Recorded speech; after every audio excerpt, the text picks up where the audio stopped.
Oke, siap. Assalamualaikum warahmatullahi wabarakatuh. Apa kabar semuanya para book lovers dimanapun Anda berada. Kita kembali lagi dalam program yang super kece, yaitu PSBB, Podcast Seru Bahas Buku. Nah, book lovers, di PSBB kali ini kita akan membahas buku, sebuah buku, judulnya The Best Legacy, 25 kisah pengasuhan anak. Tentunya pasti paham dong siapa kontributornya, pasti yang sudah menikah, guys. Bagi Anda yang masih jomblo, mungkin masih single-lilah lah ya bahasa sekarangnya ya. Perlu nih mengetahui dan menonton, menyimak tentang PSBB ini. Mungkin kan nanti ketika udah nikah kan harus punya anak dan sebagainya. Gimana cara pengasuhan? Dan kita akan belajar dengan para kontributor yang super keren. Mereka memiliki pengalaman-pengalaman yang unik. Top markotop lah guys, saya bacanya juga luar biasa. Oke, saya akan bacakan dulu previewnya. Ya, oke. 20 tahun yang lalu, orang tua akan bangga sekali bila kita bisa memberikan warisan berupa tanah dan rumah kepada anak-anaknya. Namun seiring berjalannya waktu, mulai banyak cerita bahwa anaknya tak lagi berkeinginan untuk tinggal di tanah dan rumah yang disediakan. Ya, betul sekali ya. Anda ngerasain ya, guys ya. Mengapa? Karena tanah dan rumah tersebut tidak mengisi jiwa dan misi hidup dari anak.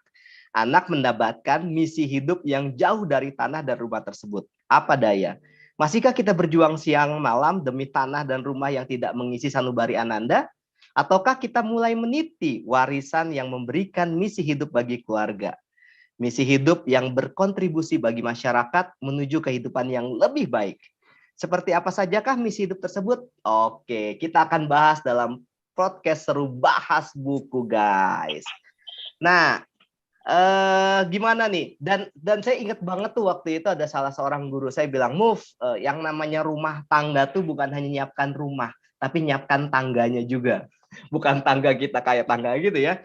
Rumah, banyak orang di luar sana yang rumahnya ada, tapi tidak harmonis mereka. Pengasuhannya juga ya asal-asalan dan mungkin sekenanya saja. Nah, hari ini kita akan belajar tentang dua hal, rumah dan tangga. Tentunya fokusnya ke tangganya ya, pengasuhannya guys. Oke, bersama beberapa kontributor yang keren-keren, saya akan mulai dari Pak Eka Santoso. Oke, saya sapa dulu lah. Assalamualaikum Pak Eka. Waalaikumsalam warahmatullahi wabarakatuh. Suaranya jelas ya, Kang Mufti. Jelas luar Kumaha biasa. damang. Damang bisa tuh, bisa bahasa Sundanya. Alhamdulillah. Oke, saya akan bacakan profil Pak Eko dulu. Pak Eka Kasantoso, biasa dipanggil Eka, adalah putra daerah Kota Balikpapan. Pemuda yang lahir di Balikpapan 8 Juli 1986 ini memiliki semangat untuk terus belajar, terutama dari buku. Banyak buku yang disukai, namun akhir-akhir ini menyukai buku di bidang sejarah kisah Rasulullah, buku parenting, buku matematika aplikatif. Wow, saya kalau udah belajar matematika udah pusing guys. Nih luar biasa nih guys. Buku bisnis manajemen dan buku bahasa asing. Pak Eka hanya menulis di caption media sosialnya sebelum akhirnya mencoba menulis di antologi The Best Legacy ini.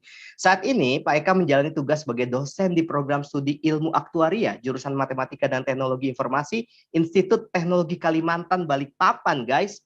Sebelum terjun ke dunia pendidikan tinggi, penulis menghabiskan 8 tahun karirnya di dunia perbankan. Ini luar biasa ya, di perbankan langsung banting setir di dunia pendidikan. Penulis berharap bisa karirnya sebagai ayah bisa dijalani dengan baik, sehingga bisa menjadi contoh anak-anaknya bagaimana berusaha menjadi ayah yang baik. Pembaca, bagi teman-teman para book lover, silakan bagi yang pengen ngontak Pak Eka bisa di email ekakrisnasantoso@gmail.com dan Instagramnya @eka_santoso_. Oke, luar biasa Pak Eka. Pak, ini cerita sedikit dong Pak aktivitasnya dan berarti dulu 8 tahun karir di dunia perbankan kok bisa tiba-tiba langsung ke dunia sekarang, itu gimana Pak ceritanya Pak? Ya singkat kata berarti qadarullah ya, nggak ada planning, nggak ada ini ya udah qadarullah ya mungkin ke sini kali ya, karena beberapa kali effortnya ngarahnya ke sini. Jadi ya kita jalanin di sini. Terakhir paling waktu itu kita coba ikut temubakat.com dari Abah Rama. Yap. Dan salah satunya itu tentang coaching, how to develop people. Ya, salah satu jalannya saya lihat dari dosen. Ya, udah saya coba kan jadi dosen dan ternyata terus dan terus dimudahkan jalannya selama di dosen ini. Ya udah, alhamdulillah ya udah kita jalankan. Wow, Itu luar aja sih biasa. Tapi harapannya. ada pergejolakan gitu ya. Ada pergejolak nggak apa hati atau gimana? Aduh, saya biasa diperbankan 8 tahun di zona nyaman atau dan sebagainya. Saya nggak tahu ya zona nyaman apa enggak. Terus tiba-tiba langsung banting setir itu gimana, Pak? Ada nggak pergolakan itu waktu awal-awal?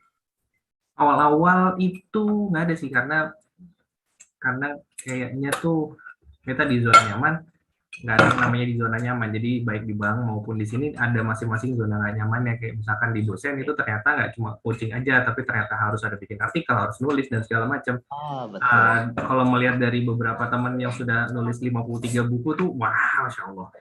Saya mah, aduh, cuma ini doang, status-status Facebook, status Instagram doang gitu kan. Begitu begitu di dosen harus bikin publikasi artikel tuh, aduh, itu effort banget. Jadi nggak Wah, ada juga luar biasa ya. di nyaman juga nggak juga sih. Jadi Berarti ini buku pertama ya, Pak Eka ya?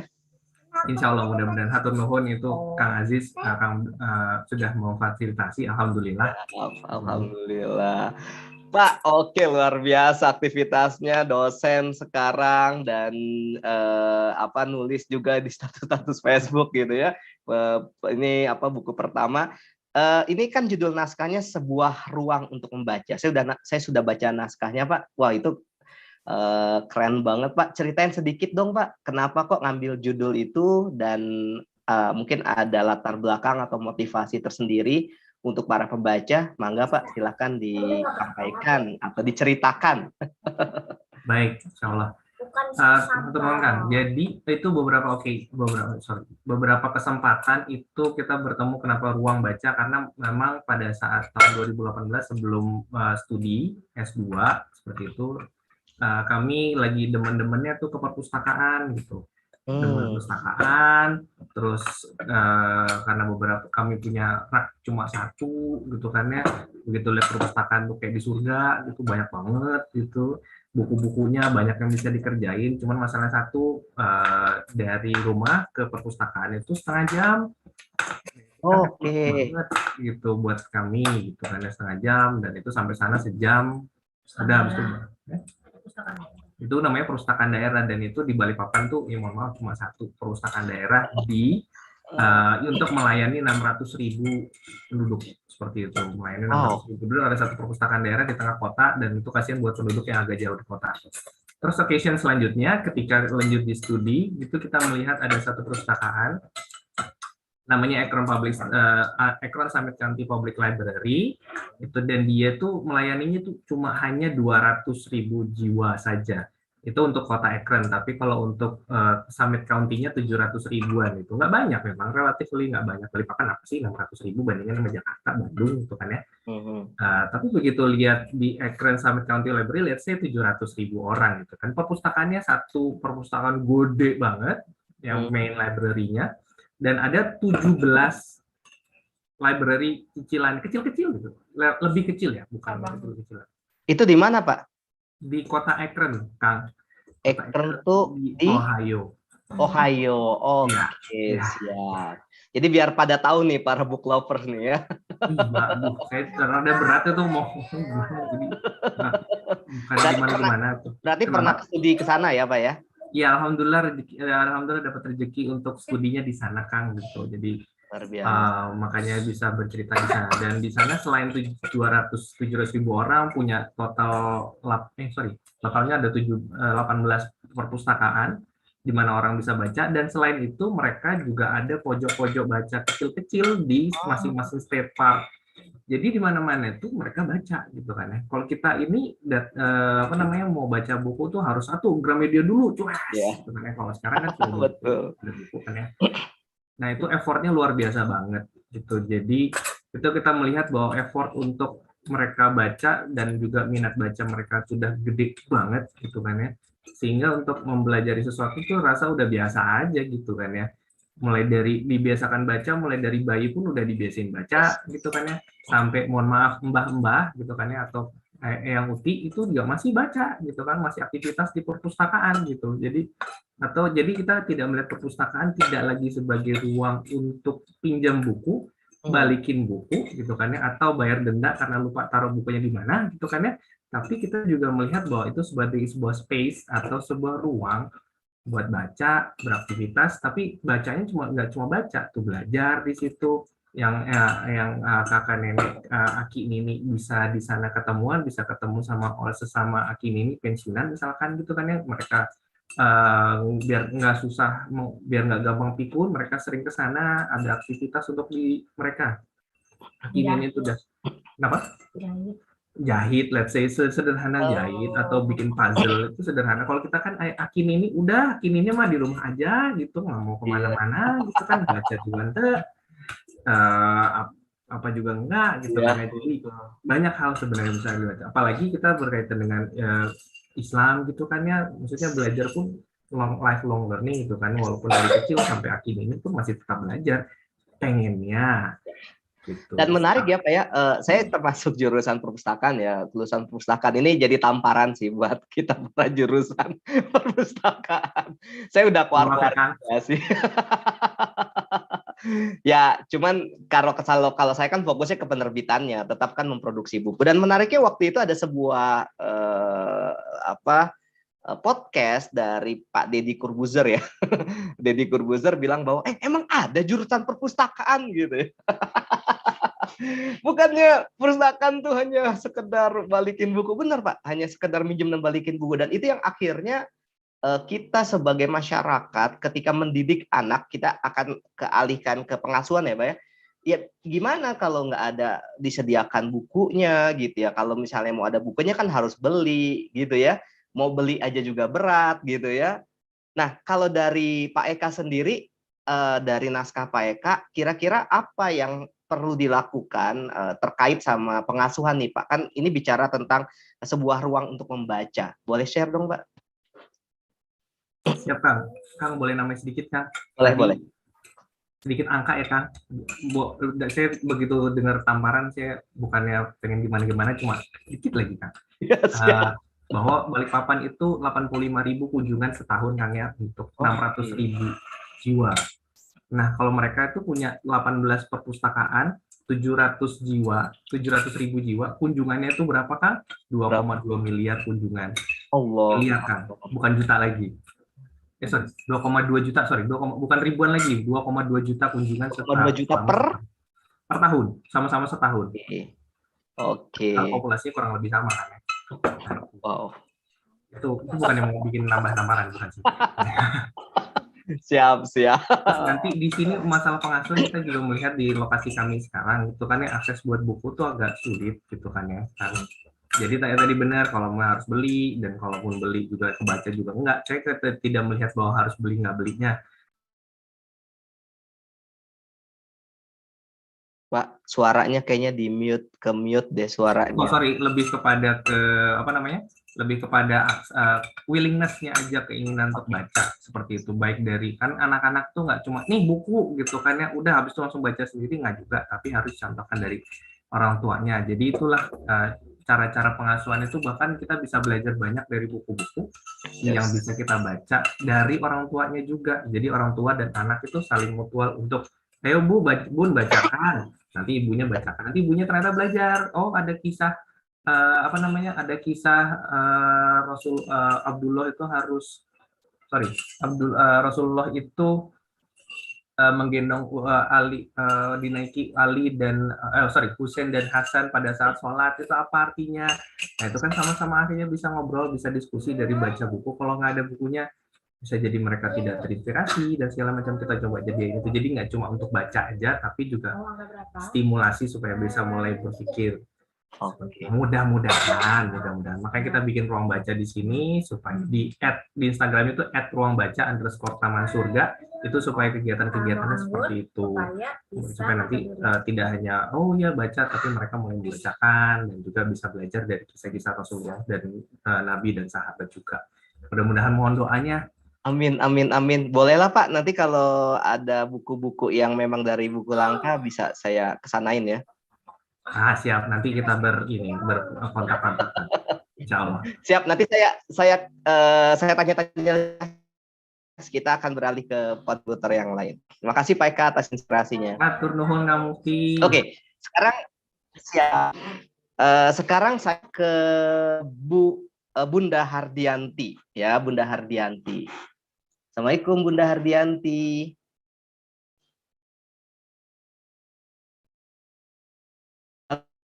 Halo. Oke, oke kita ke yang lain dulu. Saya Bunda Afifah.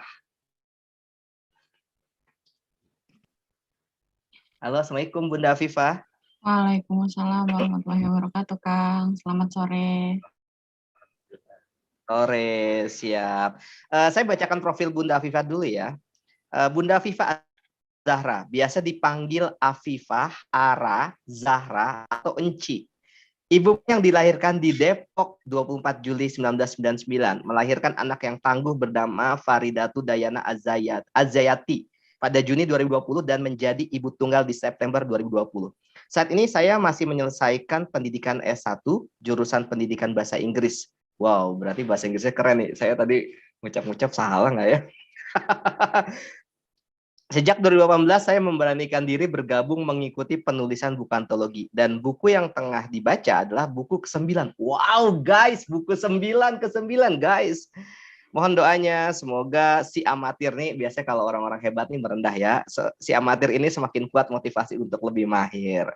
Judul naskahnya Ini Untukmu Dayana. Oke, saya sapa dulu Bu Afifah, sehat Bunda? Alhamdulillah sehat. Gimana, Kang, kabarnya? Alhamdulillah. Baik juga? Baik, luar biasa. Selalu ingin insya Allah selalu baik gitu ya. Amin, amin. Banyak ini soalnya banyak target. Oke, Bunda Afifah, ini jadi curhat kayaknya. Sekarang berarti kuliah ya, S1 jurusan pendidikan bahasa Inggris ya Bunda ya? Ya, betul. Wow, luar biasa. Dan aktivitasnya apa lagi Bunda? Selain tentu saja karena itu tadi sudah menjadi ibu tunggal dari 1 tahun yang lalu gitu. Aktivitas lainnya selain kuliah itu kerja. Jadi kebetulan ngambil kuliahnya kelas malam. Jadi dari pagi sampai sore aktivitasnya kerja, lanjut kuliah. Gitu. Oke, kerja di bidang apa Bunda? Di bidang retail. Oke, di bidang retail. Nah, Bunda ini kan sebelumnya, ini berarti buku ke-9 ya? Sebelum-sebelumnya berarti buku antologi ya rata-rata ya? Ya, antologi semua. Oke, ceritain dong Bun, kok termotivasi itu untuk nulis buku dan sampai ke-9, gimana ceritanya? Apa yang mendorong Bunda Afifah untuk menulis buku dan menerbitkan karya? Kalau diceritain sampai detail mungkin nggak bakal cukup ya, sampai tahun baru gitu. Kebetulan nih sejarahnya panjang banget nih, panjang. Kang. Kata kuncinya, Bu. Kata kuncinya untuk healing. Kalau kata anak Jaksel itu healing. Oke, asik anak Jaksel. Saya mantan anak Jaksel, Bu. Saya dulu punya rumah di Jaksel sama keluarga. Sekarang pindah aset semuanya ke Ranca Ekek. Jadi masih ada jiwa-jiwa Jakselnya ya. Makanya kalau bahasa Sunda tuh nggak fasih-fasih banget. Oke, Bu, Bunda, ini kan judul naskahnya Ini Untukmu Dayana, gitu ya Bunda ya. Ceritain sedikit dong, kenapa kok ngambil judul buku ini dan inspirasinya apa saja? Kenapa kok judul ini yang apa terngiang-ngiang gitu. Mangga Bunda. Karena tadi motivasi awal dari pertama kali menulis buku antologi itu untuk healing ya. Kebetulan saya dilahirkan dari background keluarga yang kurang baik-baik aja, dan selama belasan tahun itu saya memendam semua yang saya rasain sendirian gitu. Sampai akhirnya di tahun 2018 ketemu salah satu produser ya, apa sih sebutannya? Penerbit. Ya, penerbit, ya. Iya, sama penerbit. Nah, mereka ngebuka kelas nulis. Nah, dari situ mereka nawarin, ada yang mau ikut buku antologi gak? Gitu. Ya udah, memang dasarnya juga dari dulu sama kayak Pak Eka tadi suka nulis-nulis status gitu. Berawal dari caption-caption di sosial media. Wah, kayaknya seru juga nih kalau misalkan dibukukan gitu. Beberapa momen yang sebenarnya masih membekas gitu. Entah itu di ingatan atau di mana, ya udahlah coba nulis. Dari situ akhirnya jadi ketagihan, oh iya enak juga ya ternyata nulis gitu. Jadi perasaan jadi lega, jadi plong gitu. Dan di buku yang ini tentang pengasuhan anak gitu, saya sadar banget kalau dari sisi pengasuhan mungkin masih banyak banget kurangnya. Tapi di bab yang saya tulis di sini dengan judul ini untuk Mudayana, memang isinya saya peruntukkan untuk anak saya. Apa sih yang pengen saya turunin ke dia gitu? Apa sih yang ternyata selama ini mungkin nanti saat dia udah mulai ngerti, mungkin dia udah mulai bisa paham dengan situasi yang terjadi di dirinya, itu oh ternyata ibu saya kayak gini gitu. Jadi banyak menjelaskan lewat dari sekarang gitu. Kita kan nggak tahu ya ke depannya bahasanya bakal diterima sama anak atau enggak, karena kan perkembangan zaman itu pesat banget nih. Bahasa yang kemarin kita ngerti belum tentu hari ini anak-anak sekarang itu ngerti gitu. Cara berkomunikasinya beda. Jadi di situ saya mencoba menjelaskan. Oke. Bunda, boleh nggak agak sedikit dalam dikit gitu? Ini Bunda berarti kan statusnya berarti sendiri ya, tunggal, orang tua tunggal. Ada tantangan nggak sih Bunda sebagai ibu yang tidak ada suami untuk mengasuh anak gitu ya? Karena ini menarik ya guys, di naskahnya beliau nih, ini keren banget. Ada sebuah kalimat yang menjadi pembelajaran buat saya, khususnya mungkin bisa buat para book lovers. Bunda Afifah nulis ini, kemuliaan seseorang tidaklah diukur dari harta dan kecantikan, melainkan oleh adab yang rupawan. Ceritain dong Bun, mungkin apa tantangannya, dan ini kalimat jelek banget. Bangga Bu. Ya, tentu saja menjalani hidup jadi jomblo yang belum ada buntutnya aja berat gitu. Gimana jadi jomblo yang udah ada buntutnya gitu.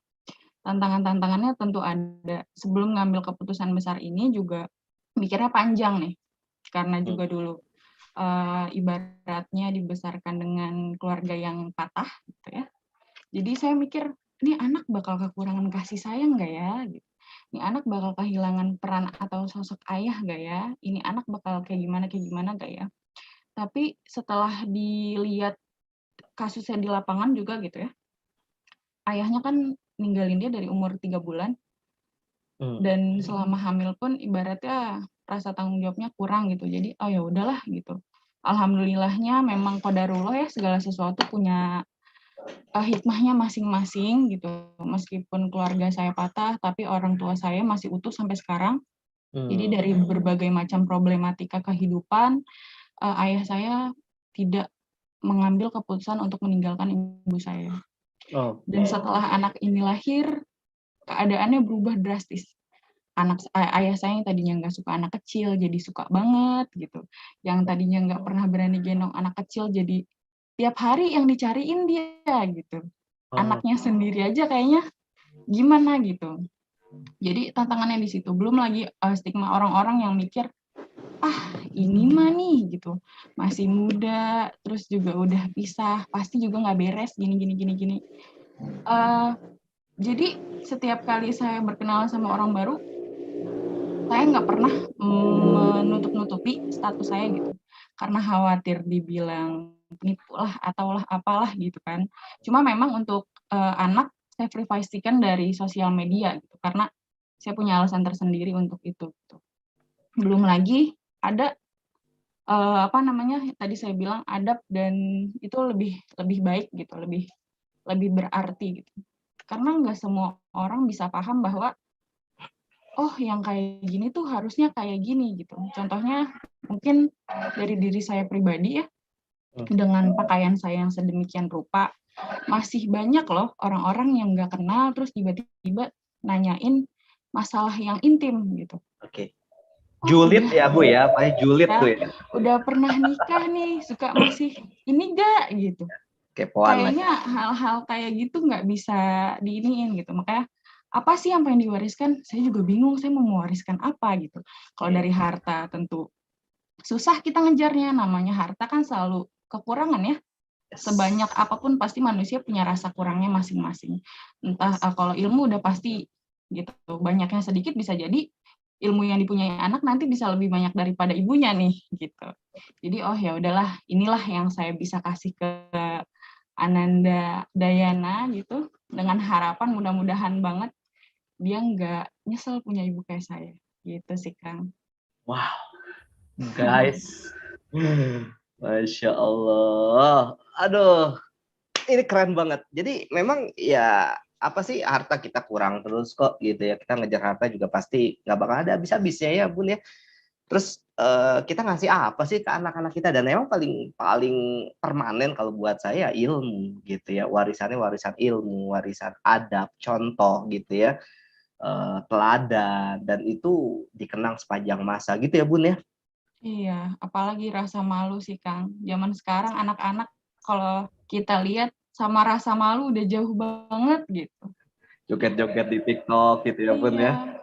Iya, kurang lebih kayak gitu. Apalagi perempuan ya, jadi punya khawatir tersendiri. Siap, betul Bun. Oke, luar biasa. Bun, nanti saya tanya-tanya lagi ya Bun. Viva, ini menarik nih naskahnya nih guys. Oke, sekarang saya ke Bunda Hardianti, ada nggak ya Bunda Hardianti? Standby nggak ya? Assalamualaikum Bunda Hardianti. Masih di mute Bu kayaknya. Halo, Assalamualaikum Bunda Hardianti. Udah. Halo. Halo. Ya Bun. Assalamualaikum warahmatullahi wabarakatuh. Waalaikumsalam Bunda, sehat? Ya, alhamdulillah. Alhamdulillah. Ini video bisa tampak Bun atau memang lagi gimana? Ya. Videonya bisa dimunculkan. Nah, biar Oke. siap. Oke. Bun, saya bacakan profilnya Bunda dulu ya. Ya. Perempuan kelahiran Sambueja, maaf kalau saya salah kata-katanya, pengejaannya. Sambueja, Sulawesi Selatan ini memiliki impian untuk berdakwah melalui literasi. Wow, salah satunya dengan ikut menebar kebaikan di setiap tulisannya. Umi, dua anak ini juga merupakan alumni Magister Pendidikan Bahasa Inggris. Ada dua nih berarti yang bahasa Inggris ya, yang tengah merintis bisnisnya bersama suami di @fraha_academy. Penulis bisa dikontak di Instagram @dianestari, S-nya 2, atau nikmati tulisan di blog dianestari.tumblr.com. Di Tumblr. Tumblr, oke ya. Judul naskahnya Secret Letter. Nah, ya, Secret Letter. The Secret Letter. Nah, itu Pegister Pendidikan Bahasa Inggris tuh ya, langsung. Bun, aktivitasnya berarti masih berarti sudah bahasa Inggris dan nulis-nulis saja atau ada aktivitas lain, Bun? Aktivitas lain ya full time mother ya di rumah. Siap. Terus jualan buku anak ya. Oke. Kayak jualan buku anak ya, itu sih. Sambil bantu suami untuk jalankan bisnisnya ya, Fraha Academy. Bisnis tadi. apa tuh, Bun? Jadi itu semacam bisnis untuk keluar negeri ya, anak-anak perawat atau bidan yang mau keluar negeri ya, semacam agent ya. Agent. Oh, oke. Gitu. Berarti konsepnya LKP, Lembaga Kursus dan Pelatihan. Ya. Siap lagi Jadi kan kita maunya di upgrade ilmunya, tapi langsung juga dapat lapangan pekerjaan gitu. Wow. Jadi nggak hanya bisnis, nggak hanya belajar bahasa Inggris saja ya, tapi mereka diberikan ruang untuk melanjutkan karirnya. Gitu. Oke, siap. Berarti memang difasilitasi gitu ya, Bun ya? Iya. Oke, itu di Sulawesi, Bun, kantornya? Iya, di Jakarta. Oh, di Jakarta kalau kantornya. Jadi kita bermitra gitu. Oke, cabang lah ya? Iya. Oke, siap. Bun, ceritain dong tentang naskahnya Bunda nih, Secret Letter ini. Kenapa kok bisa nulis ini, judulnya kenapa, ada latar belakangnya, atau inspirasi apa yang ingin Bunda sampaikan ke para pembaca? Mangga, Bun. Oke. Thank you ya atas waktunya. Iya, jadi mungkin sama ya tadi kayak kakak tadi, Afifah.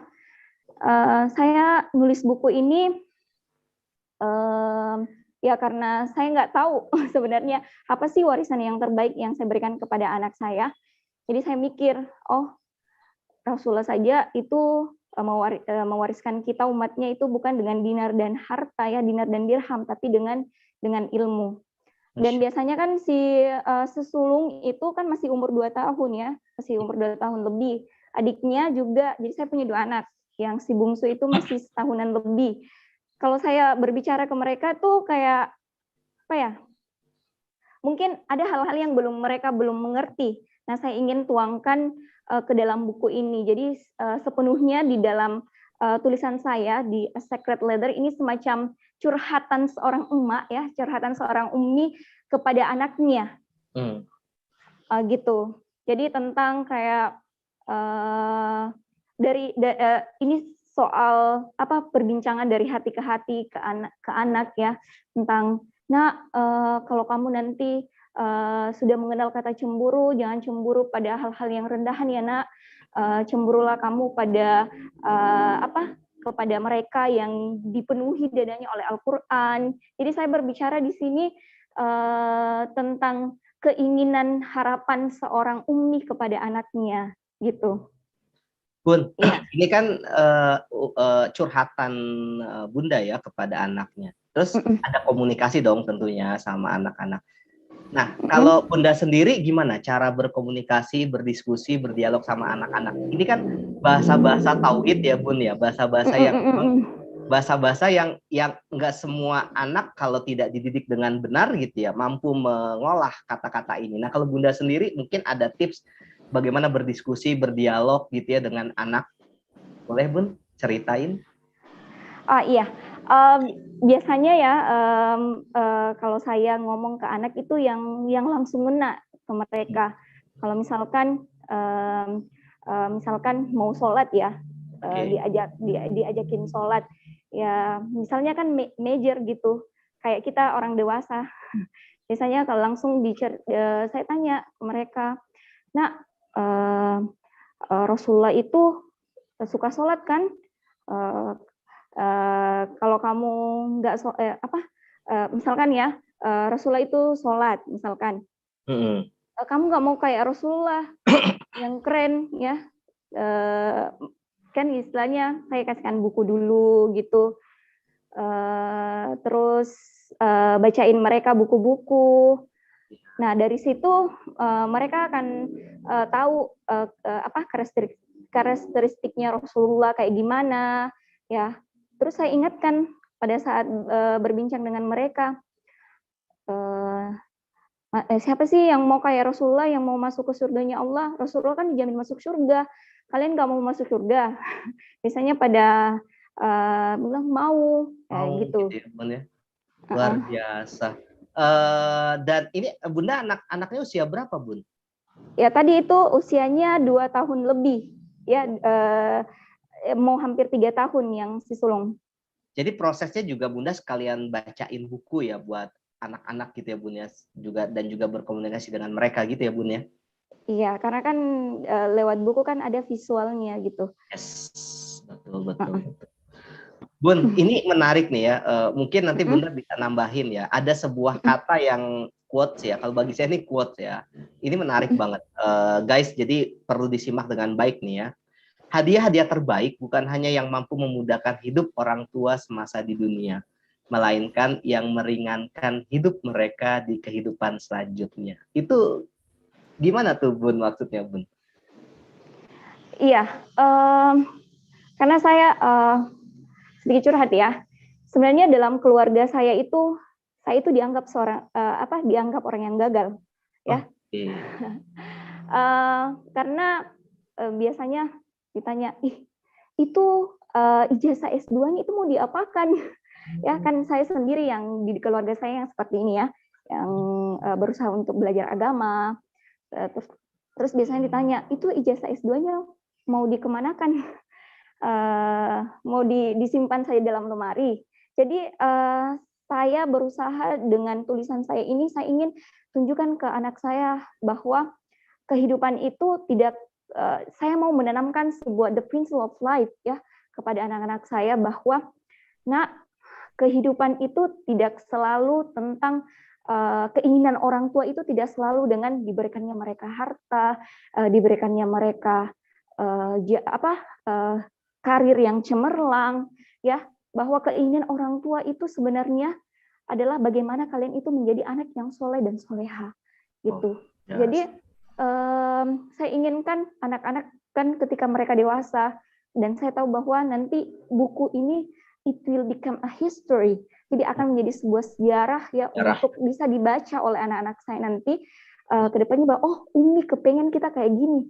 Jadi hal-hal yang terjadi pada diri saya tentang pengasuhan saya yang dulu, saya tidak ingin wariskan kepada anak-anak saya, bahwa nak, Umi itu kepengen kalian kok jadi anak yang soleh dan soleha, karena itu akan mengikut semuanya nanti, ya. Jadi nanti ketika orang tua sudah mungkin kita ya yang sudah akan meninggal nantinya, nanti kita akan tahu bahwa di alam sana yang paling kita butuhkan itu bukan dari sederet angka digit dalam transferan, ya bagaimana anak-anak kita membangunkan sebuah rumah yang megah, bukan, tapi bagaimana dari akhlaknya mereka menjadi anak yang soleha, mendoakan kita, itulah yang akan kita butuhkan nantinya di akhirat, kayak gitu. Luar biasa, Bun. Benar banget. Iya. Tapi menarik ya, Bun. Memang nggak semua orang tua kayak Bunda Herdianti loh. Nggak semua loh ya. Ya banyak orang-orang di luar sana yang orang tuanya yang mereka ingin anaknya sukses secara materi gitu ya. Harta yang banyak, jabatan yang megah gitu dan sebagainya lah gitu ya. Ini luar biasa, dan itu yang ditanamkan Bunda ya kepada anak-anak ya. Iya. Yang gimana caranya mereka tauhidnya harus bagus, harus akhlak itu yang paling penting ya, Bun ya. Iya. Ya bagaimana cara, jadi sebenarnya warisan itu yang saya tanyakan, yang saya tekankan di sini itu adalah ilmu apapun yang mendekatkan mereka kepada Allah, ya. Ilmu apapun yang membuat mereka dekat dengan surganya Allah. Itu maksudnya warisannya. Artinya nanti gini dong, Bun. Bunda kan sekarang magister nih. Berarti nanti anak harus lebih tinggi pendidikan dibandingin Bunda gitu ya, Bun ya? Ya insya Allah. Tapi tetap setinggi apapun karirnya, sebanyak apapun hartanya, dia harus tetap nomor satukan Allah gitu. Yes, betul. Terima kasih, Bun, atas inspirasinya. Nanti saya tanya-tanya lagi ya, kalau ternyata memang kan Bunda di Sulawesi ya. Jam berapa di sana, Bun? Sudah jam 5 lewat. Nah, nanti kalau misalnya udah azan ya, mangga kalau mau duluan nggak apa-apa. Gitu ya, Bun ya. Ya, jadi sebenarnya ini saya jauh ya dari rumah tadi, pindah ke sini untuk cari sinyal. Gitu. Siap. Nanti kalau misalnya Bunda masih berkenan untuk tetap standby di sini ya, mangga gitu ya. Kalau enggak ya nggak apa-apa gitu, Bun. Sip, Bun. Makasih banyak, Bun. Ini luar biasa inspirasinya.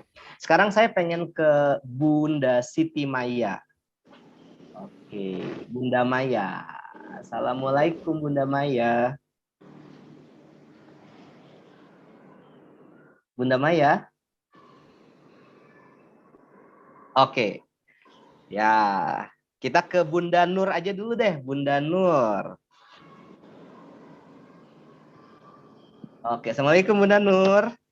Waalaikumsalam warahmatullahi wabarakatuh. Kayaknya Waalaikumsalam warahmatullahi wabarakatuh.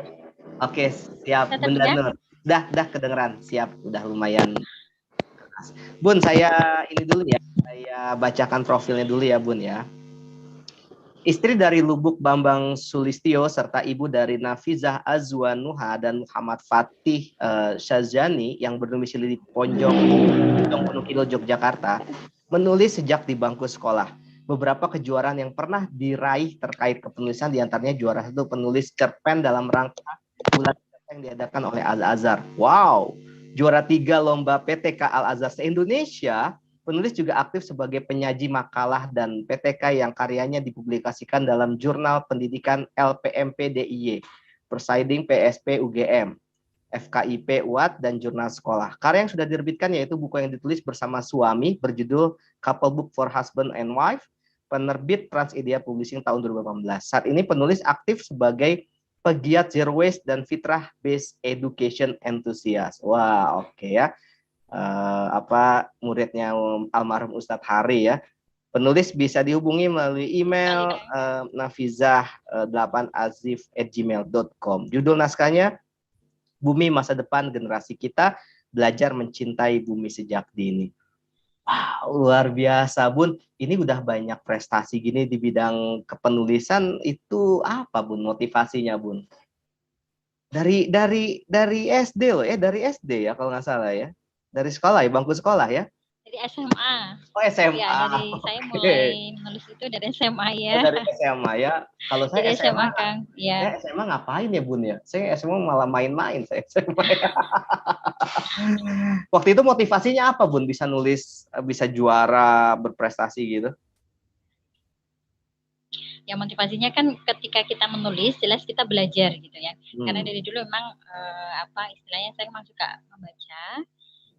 Dari hasil membaca itu kan banyak inspirasi gitu. Kenapa saya simpan sendiri? Saya mikirnya seperti itu gitu kan, daripada saya simpan sendiri, apa salahnya kemudian saya tulis sehingga orang lain pun bisa membaca apa yang pernah saya baca. Jadi motivasi saya seperti itu, biar apa yang kemudian saya baca, saya pelajari itu bisa memberikan manfaat yang lebih banyak bagi orang lain. Barangkali dari apa yang saya tuliskan itu bisa memberikan inspirasi ya. Inspirasi bagi orang lain, sehingga istilahnya kita memberikan inspirasi kebaikan lah untuk orang lain dari tulisan tersebut. Begitu, Kang. Wow, luar biasa. Nah, guys, ini perlu dicatat ya. Jadi daripada disimpan di folder ya, di laptop, tulisannya diterbitin lah ya, terbitin di Buku Langka Indonesia ya, guys. Oke. Promosi sekalian. Nih, Bun, judul naskahnya tentang bumi masa depan generasi kita, belajar mencintai bumi sejak dini. Ini menarik, dan Bunda termasuk pegiat Zero Waste dan Fitrah Based Education ya. Itu apa yang Bunda ingin sampaikan dari judul itu, dan hikmah atau inspirasi apa yang Bunda ingin sampaikan kepada pembaca? Nggak, Bun? Ya, jadi sebenarnya ini awalnya kemudian saya gitu ya, dan suami, sebenarnya saya tidak sendiri karena kita kan dalam satu keluarga jelas punya tujuan yang sama gitu kan. Nah, kita punya satu kalau misal bahasa Ustadz Hari itu memang misi hidup gitu ya, yang nantinya juga kita pengen wariskan kepada anak cucu kita gitu kan. Nah, kemudian kami mengambil ya jalan atau pilihan hidup itu untuk menjadi salah satu pemakmur bumi. Jadi pemakmur buminya ya dengan istilahnya mengurangi sampah yang ada di rumah tangga gitu. Jadi naskah yang kemudian saya tulis itu terkait dengan apa yang kami lakukan sehari-hari bersama anak-anak. Yang harapannya dari apa yang saya tuliskan gitu bisa menginspirasi bagi sahabat-sahabat yang mungkin ingin memulai untuk hidup minim sampah dan mengajak anak-anak dari kecil itu memulai hidup minim sampah. Jadi seperti itu. Jadi ya salah satu misi dari saya dan suami yang ingin kami wariskan pada anak-anak, yang semoga juga bisa menjadi inspirasi bagi sahabat-sahabat yang juga ingin memulai hidup minim sampah. Oh, luar biasa. Nah, Bun, ini kan bicara tentang sampah itu kan identik dengan kotor gitu, identik dengan sesuatu hal yang gitu ya. Nah, ada loh, Bun, misalnya ya, ada anak-anak yang gelian gitu, atau mungkin kalau Bunda Nur mungkin semua anaknya no problem kali ya yang berkutat dengan sampah dan sebagainya. Ada anak-anak yang mungkin gelian dan sebagainya tentang sampah, dan bagaimana caranya supaya, misalnya kan Bunda kan fokus ke pegiat Zero Waste dong, tentunya mendidik anak dengan konsep Zero Waste itu kan nggak mudah juga ya, Bun ya. Itu starting awalnya, Bun, mulainya tuh gimana, Bun? Betul sekali gitu ya. Jadi memang berkaitan dengan sampah itu banyak yang mungkin tidak ingin ya. Pokoknya pengennya yang instan aja, bungkus plastik buang ke tempat pembuangan akhir, itu selesai ya. bayar gitu ya. Betul. Tapi apakah itu merupakan solusi? Justru itu menambah masalah gitu kan, karena sekarang TPA di mana-mana juga sudah overload kan. Nah, kalau kita tidak memulai dari yang terdekat dengan kita, yaitu rumah kita, itu nanti jangan-jangan kita jadi salah satu kontributor besar penumpukan sampah di TPA tersebut. Gitu. Maka awal yang kemudian bisa dilakukan itu adalah pertama kali adalah membangun konsep berpikir. Karena sesuatu yang dimulai dengan kesadaran itu kan istilahnya ya akan lebih istiqomah ya menjalankannya daripada sesuatu yang dimulai dengan keterpaksaan. Gitu. Jadi kami juga memulai itu dengan membangun konsep berpikir anak-anak terkait dengan sampah. Ya salah satunya kami ajak untuk datang langsung ke tempat pembuangan akhir, kemudian bisa diajak diskusi atau kita lewat suatu tempat misal sungai, kemudian di situ ada banyak sampah, kita ajak diskusi. Kemudian di tempat-tempat rekreasi itu tidak sekedar kita hanya menikmati pemandangan atau menikmati sajian yang ada di situ, tapi kita juga ada proses pembelajarannya. Pembelajarannya apa? Kita mungkin berdiskusi tentang sampah, pengelolaan sampah di tempat rekreasi tersebut seperti apa, atau kita menemui langsung pengelolanya kemudian kita tanya-tanya langsung gitu kan, juga sebagai salah satu pembelajaran untuk anak-anak. Nah, kalau sudah seperti itu nanti di rumah kita buat untuk diskusi anak-anak, apa yang kalian dapatkan tadi, kemudian kalian seperti apa. Nah dari situ kemudian kita kerucutkan, ya, ternyata sampah itu seperti ini ya, bla bla bla bla bla. Bisa diperkuat dengan cerita, karena anak-anak saya itu juga alhamdulillah setiap hari itu membaca gitu. Nah, untuk membangun berpikir itu juga kami memilihkan buku-buku yang istilahnya bisa mensupport konsep mereka tentang sampah. Iya, betul sekali. Kemudian juga bisa kita lihatkan video-video di YouTube itu kan banyak ya tentang bagaimana kerusakan bumi dan sebagainya. Jadi pertama kali adalah membangun konsep berpikir sehingga mereka betul-betul oh iya ya, ternyata sampah yang menumpuk itu menjadi seperti A, seperti B, seperti C ya gitu. Kemudian bahkan anak saya itu kalau misalnya ada asap, itu ada asap Bu, ayo jangan di situ, karena asap itu kan mengandung partikel ya, kita membakar sampah partikel yang masuk ke paru-paru. Nah, atau mungkin mereka lewat sungai gitu, ada sampah yang ada di situ, kemudian mereka pasti komentar. Nah, seperti itu. Jadi awalnya adalah membangun kesadaran, membangun konsep berpikir, baru kemudian kita pelan-pelan mengajak mereka aksi langsung. Luar biasa Bun. Ya ini kayaknya saya harus ke rumah Bunda nih ya di Gunung Kidul nih belajar. Oke, nih Bun, ini menarik naskahnya. Ini kan Bunda menuliskan bahwa tentang hal-hal seperti itu kan harus dikaitkan semuanya kepada Allah gitu ya. Mungkin dikasih Bun, stimulus lah buat kita para pembaca, para book lovers dimanapun berada, bagaimana mengaitkan aktivitas sampah dengan kepada Allah gitu Bun. Ya, jadi kita hidup di dunia ini kan ibaratnya kita nggak sendiri ya. Kita diciptakan itu ada juga hewan, ada juga tumbuhan, kan? Dan kita juga oleh Allah diberikan tugas sebagai khalifah. Khalifah itu kan sebagai wakil Allah yang tugasnya salah satunya adalah menjaga dan memakmurkan bumi sehingga bumi itu bisa tetap terjaga kelestariannya, sehingga bisa dibilang layaklah untuk hidup tidak hanya bagi manusia saja tapi juga bagi hewan dan tumbuhan. Ketika manusia terlalu dalam tanda kutip rakus, semua pengen dikuasai tapi tidak ada upaya untuk istilahnya itu tadi salah satunya mungkin mengurangi sampah.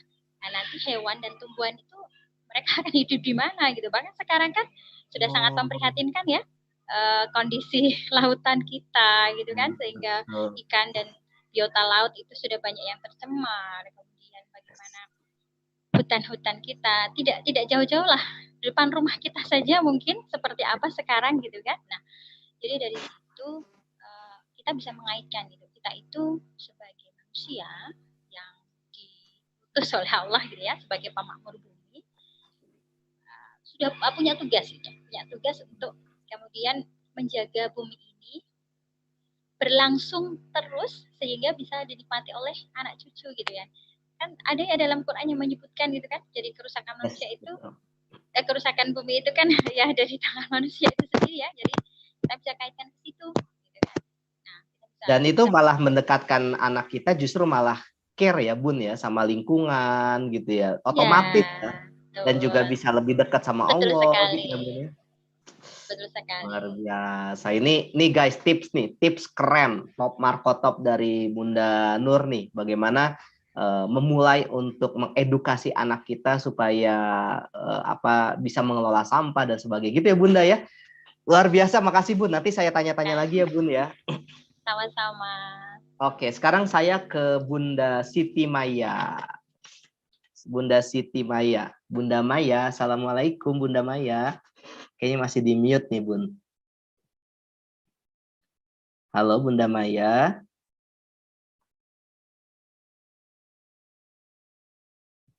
Halo Bunda Maya. Hai, sebentar. Oh, siap. Videonya boleh Bun? Nah, siap. Oke, salam kenal Bunda. Ya, salam Pak Mufti. Iya, kita belum pernah ketemu kan?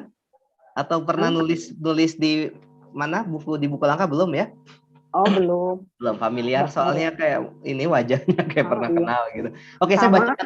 Oh, sama. Kang Mufti kan terkenal. Jadi pasti tahu. Amin. Bun, saya bacain dulu ya profilnya ya. Boleh.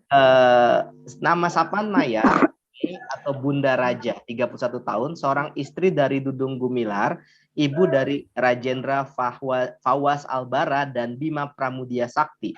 Asli Tasikmalaya, anak kelima dari 5 bersaudara. Wow, dari Ibu Yoyoh Mariam dan Ayah Om Munawar, seorang ibu pembelajar, haus akan ilmu, memiliki mimpi besar ingin mendirikan sekolah yang mengunggulkan pendidikan karakter. Sama Bun, berkeadaban berbasis international school di setiap kota seluruh Indonesia dimulai dari tanah kelahiran kota, Tasikmalaya. Wow, mimpinya luar biasa. Judul naskahnya Teruntuk Anak Sulungku. Oke, Bun, saya pengen tahu aktivitasnya berarti sekarang ibu rumah tangga, terus ada lagi Bun? Mungkin lebih ke usaha. Oke, usaha apa? Usaha di perdagangan, jual perabot alat rumah tangga. Gitu. Wow, luar biasa. Itu mimpinya dahsyat Bun. Itu gimana? Sudah memulai atau gimana Bun? Baru memulai dari hal yang terkecil, baru berjalan 1 tahun 3 bulan mungkin. Buka bimbingan belajar anak di lingkungan sekitar terlebih dahulu. Bimbingan belajarnya berarti berbasis karakter? Kebetulan di sini lebih ke calistung, tapi memang ada penguatan untuk pendidikan pembinaan karakter. Gitu. Jadi enggak, maksudnya di samping akademisnya gitu, untuk karakternya lebih dibangun gitu. Wow, saya doakan ya Bun ya, semoga ini ya, semoga impian-impiannya tercapai. Ini keren banget guys. Amin. Saya juga punya impian yang sama nih dengan Bunda Maya ya. Oke Bun, judul naskahnya nih Teruntuk Anak Sulungku. Wow, ceritain dong Bun, apa latar belakangnya, apa yang bisa pembaca dapatkan, inspirasi atau hikmah apa yang bisa book lovers dimanapun berada yang mereka wow insightful gitu Bun. Cerita boleh Bun? Boleh, mungkin awalnya dari diri kita pribadi ya. Sebetulnya kalau mau bicara anak tuh selalu sedih. Kenapa Bun? Apa ya? Mohon maaf. Ya nggak apa-apa Bun, nggak apa-apa. Siap. Mungkin saya sendiri memiliki luka masa lalu gitu, yang disebut inner child. Gitu. Oke. Tapi di mana saya sebagai seorang ibu harus menghentikan warisan pengasuhan yang salah. Mungkin intinya seperti itu ya. saya bukan berarti ibu yang sempurna, gitu.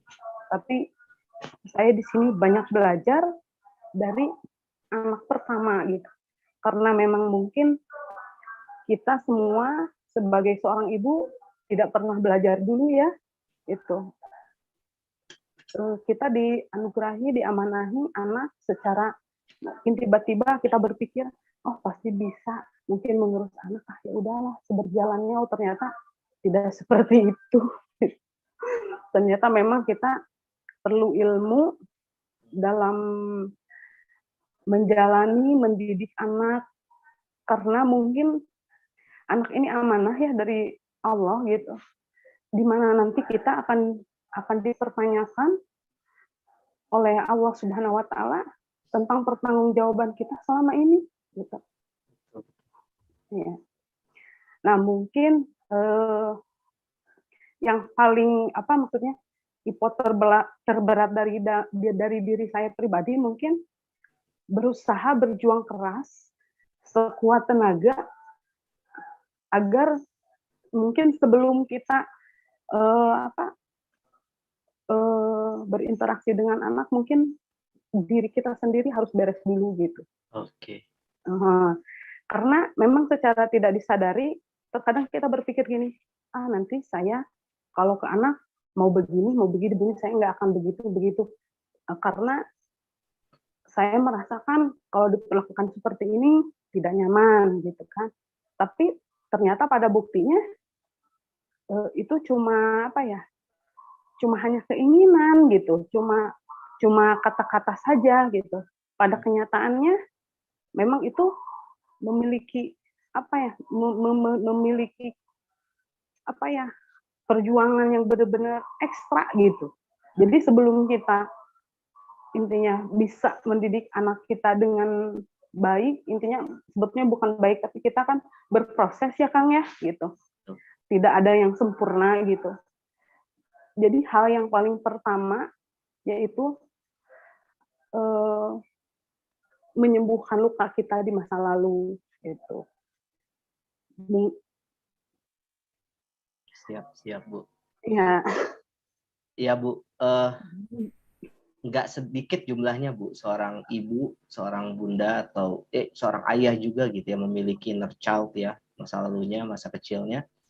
Saya juga sebagai seorang praktisi hipnoterapi juga banyak mendapatkan klien atau misalnya keluarga pasangan yang memang luar biasa gitu ya.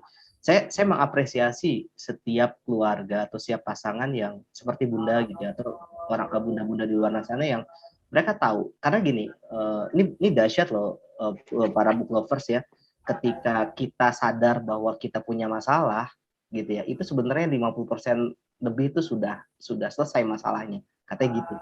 Jadi kita sadar, kita akui, oke, saya punya masalah inner child dan sebagainya. Dan Bunda luar biasa nih, ada sebuah kalimat-kalimat yang memang gini, nggak mudah loh.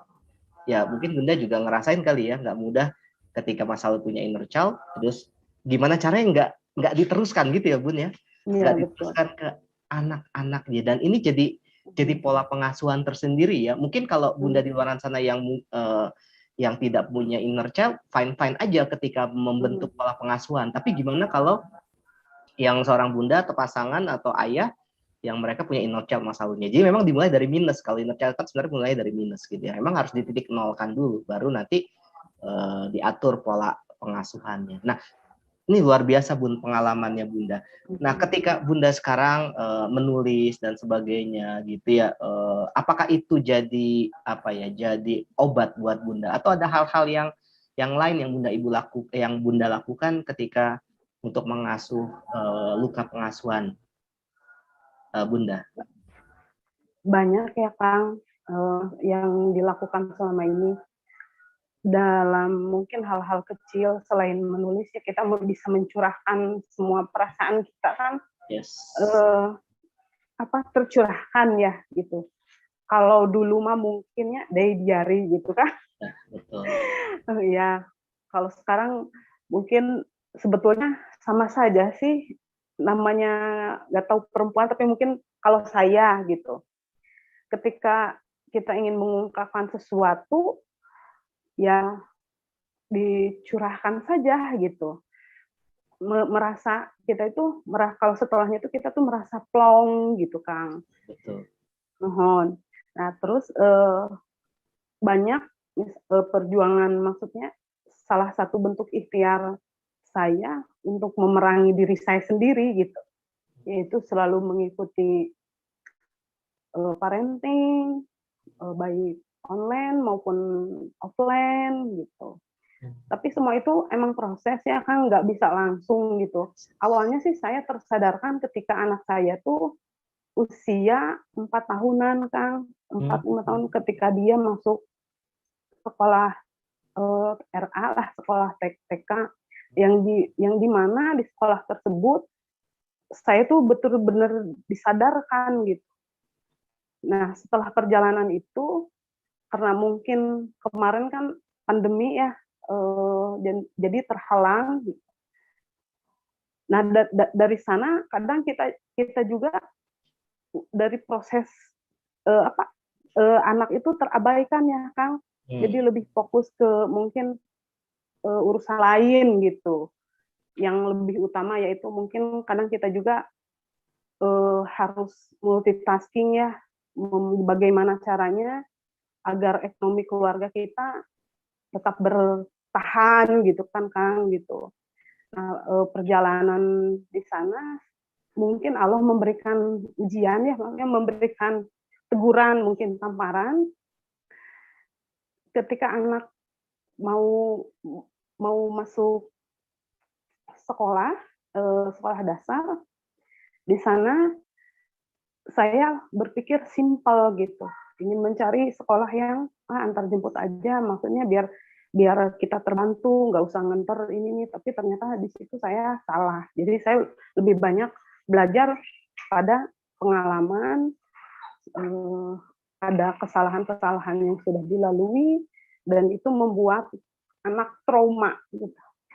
Ada beberapa kejadian dan saya mengingat flashback ke masa lalu. Saya tidak ingin itu semua terjadi pada anak, karena apa yang kita tanamkan sejak dini itu akan akan membentuk karakter anak di masa yang akan datang, Kang, gitu. Yes, betul. Dan itu akan berkesinambungan dengan kesuksesan mereka gitu. Karena survei membuktikan orang-orang sukses itu bukan hanya orang yang pintar saja, tapi 80% dia memiliki pribadi karakter yang baik, 10% skill, 10% pengetahuan. Mungkin tentunya bukan sukses di dunia saja ya, mungkin kita berharap dunia akhirat. Saya menulis, saya ingin berkontribusi, menuliskan cerita gitu, isi hati saya itu mungkin semata-mata untuk menjelaskan jika nanti anak sudah besar gitu, yeah. Dia mengerti perjalanan orang tuanya seperti apa gitu. Mungkin ada step by step, di situ ada 6 langkah bagaimana saya menyelesaikan pola asuh yang secara otomatis turun-temurun itu dari, mungkin kita juga nggak pernah sadar gitu, kita nggak tahu kenapa kita seperti ini gitu. Tapi ini memang terjadi. Misalkan mohon maaf ya, misalkan kita berlaku kasar kepada anak, kita kan maksudnya kita kan nggak tahu apakah amarah kita yang akan anak-anak ingat kelak nanti sampai dia memiliki anak, sampai dia memiliki cucu, seperti halnya kita sekarang seperti sudah dewasa, tetap masih teringat di memori. Iya. Gitu. Betul, Bun. Saya setuju banget dengan Bunda. Jadi memang apa yang kita katakan, apa yang kita ucapkan, itu harus benar-benar kita jaga ya. Karena ini kan masuk tuh ke pikiran anak, ke benak anak gitu ya.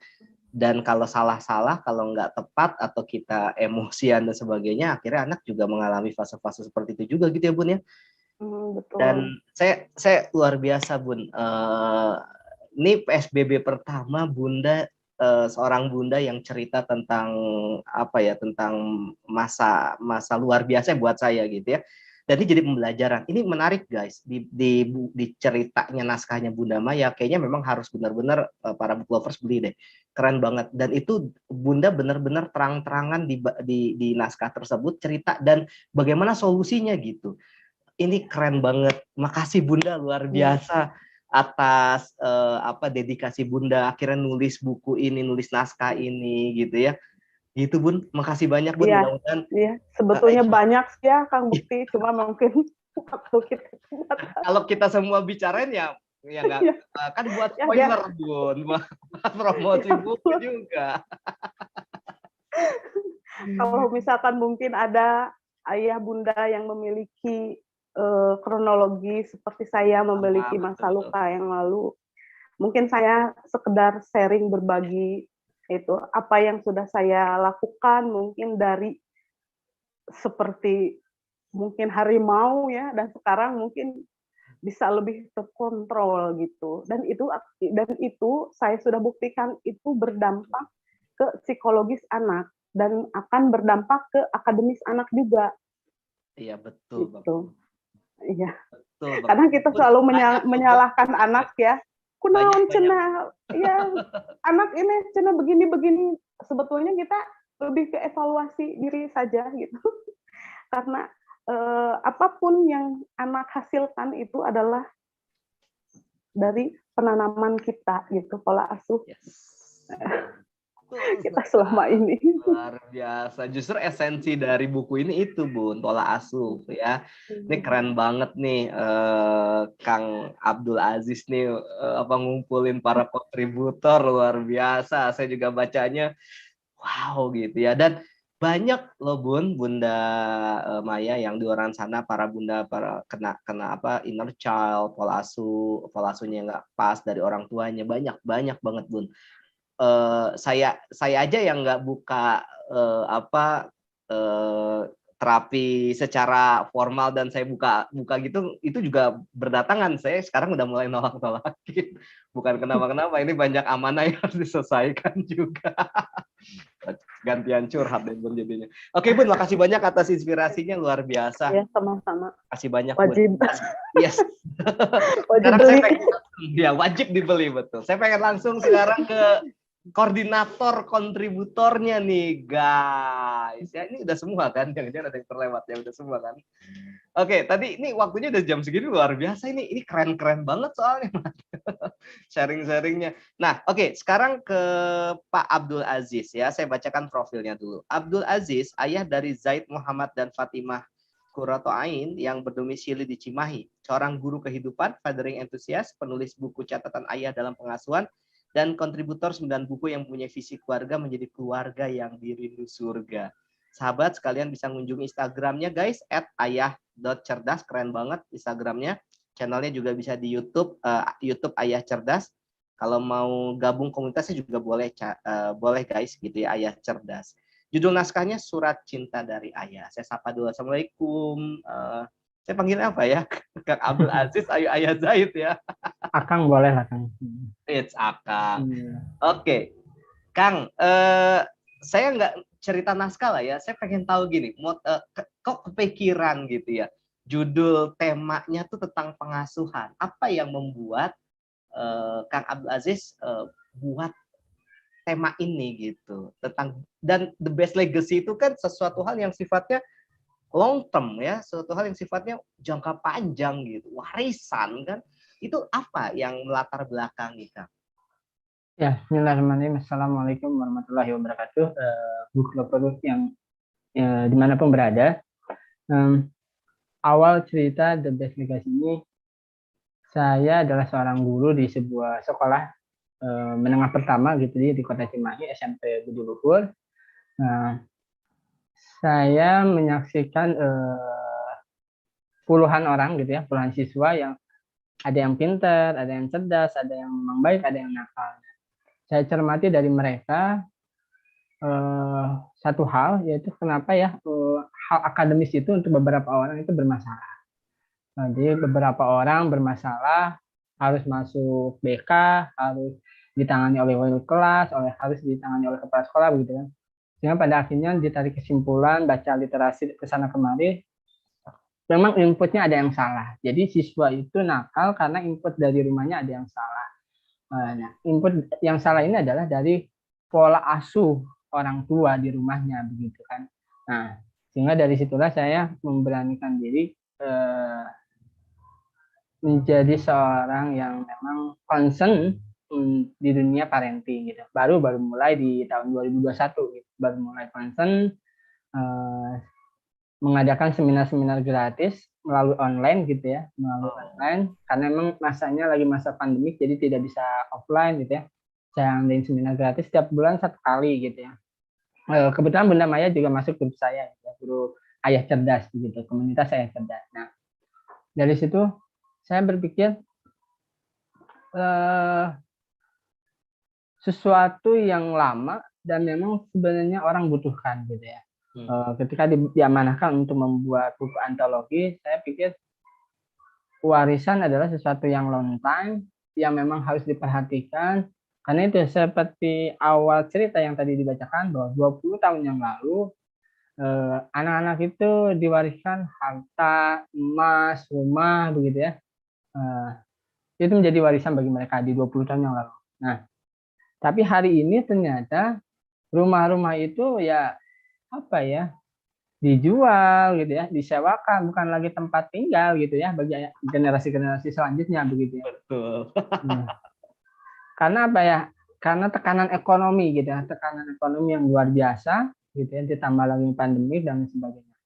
Sehingga saya ingin memunculkan kembali kira-kira apa ya warisan yang memang diajarkan oleh Rasulullah, oleh sahabat gitu ya, oleh para ulama begitu ya.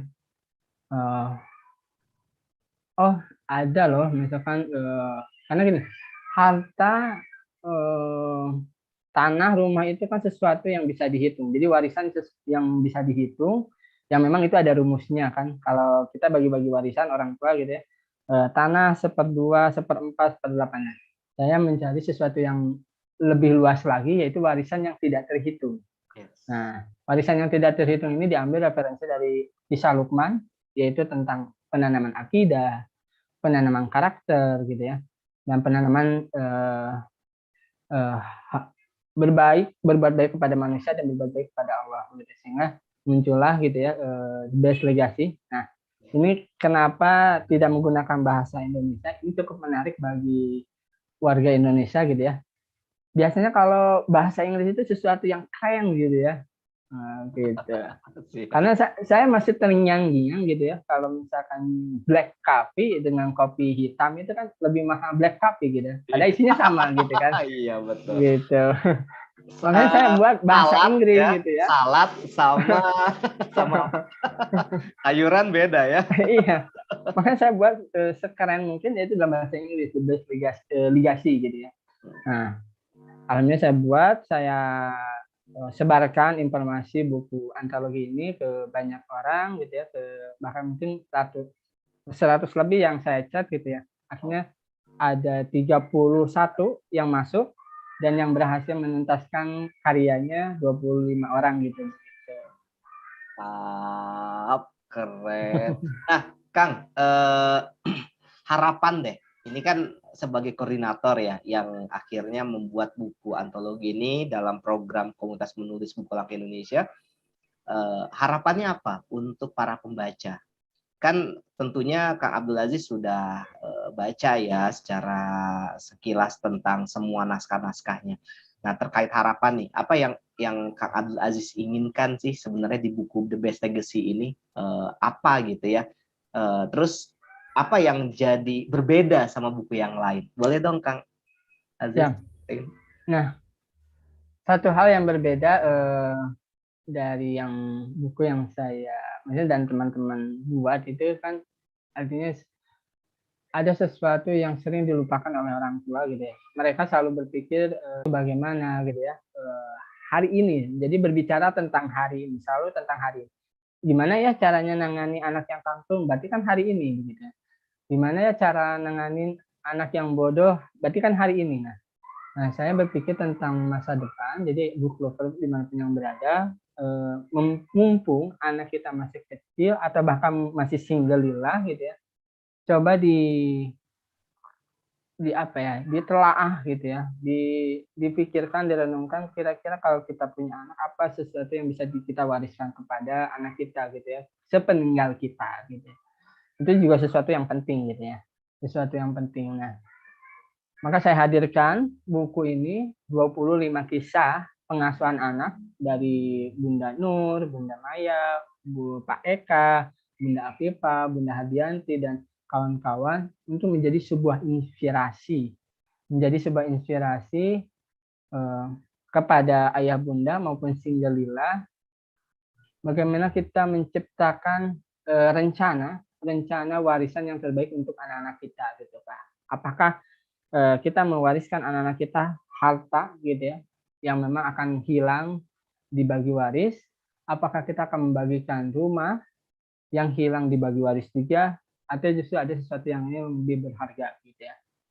Maka saya dalam buku itu menuliskan begini, wahai anakku, saya tidak bisa memberikan harta seperti Korun gitu ya, yang jumlahnya banyak banget, dan saya tidak bisa membagikan tahta seperti Fir'aun yang memang kepada pangeran, diwariskan kepada pangeran, dan saya juga tidak bisa memberikan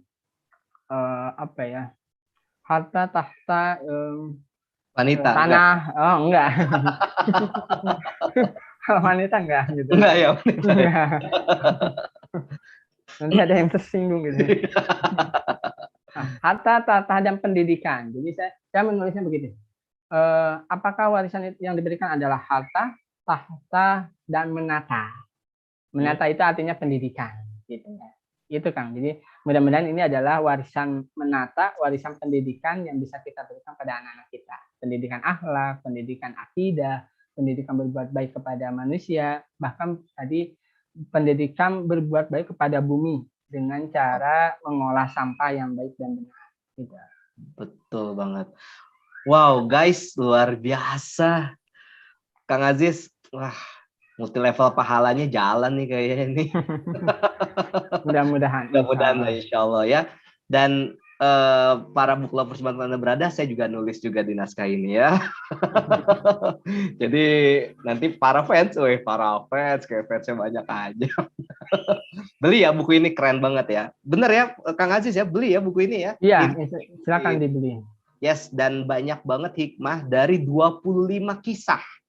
Jadi gini, kisah ini kan setiap orang nanti kan beda-beda, unik. Tadi ada pembelajaran kita tentang alam, pembelajaran tentang inner child, belajar tentang pendidikan, pengasuhan dan sebagainya, banyak banget di sini. Jadi kita misalnya, saya tuh ternyata lagi cocok nih sama Bunda Maya nih, lagi ini nih gitu, lagi pas nih, ya kan bisa baca bukunya, naskahnya. Oh kayaknya sama nih kayak Bunda Afifah, kan bisa, iya jadi terinspirasi. Oh sama nih kayak Bunda Nur nih, saya pengen sama alam gitu dan sebagainya kan. Jadi kita banyak insight gitu ya Kang Abdul Aziz ya. Iya betul sekali Kang. Yes, luar biasa. Terima kasih Kang Abdul Aziz. Saya juga pengennya ngobrol panjang 1 hari 1 malam gitu. Nggak tahu YouTube-nya nanti nge-hang nggak kalau 1 hari 1 malam dia. Makasih Kang Abdul Aziz, luar biasa. Bunda Nur, Bunda Maya, Bunda Afifah, Bunda Haryati, dan tadi Pak Eka yang udah duluan gitu ya. Dan Bunda siapa satu lagi? Hardianti ya. Hardianti. Luar biasa, top markotop, keren banget naskahnya, dan insya Allah mudah-mudahan kita doakan bersama buku The Best Legacy ini jadi apa? Jadi amal ibadah kita, jadi amal baik kita ya insya Allah ya, bisa menginspirasi banyak orang, menginspirasi para keluarga, para pasangan dan single lillah yang mungkin sebentar lagi mau nikah, memutuskan untuk memilih pasangan terbaik dan mengasuh anak dengan cara yang terbaik pula. Terima kasih buat semuanya, para book lovers teman-teman Anda berada. Tentu terus simak kisah-kisah kami di podcast Seru Bahas Buku dalam rangka promosi setiap buku di Buku Langka Indonesia. Sukses buat book lovers teman-teman Anda berada dan juga para kontributor The Best Legacy. Wassalamualaikum.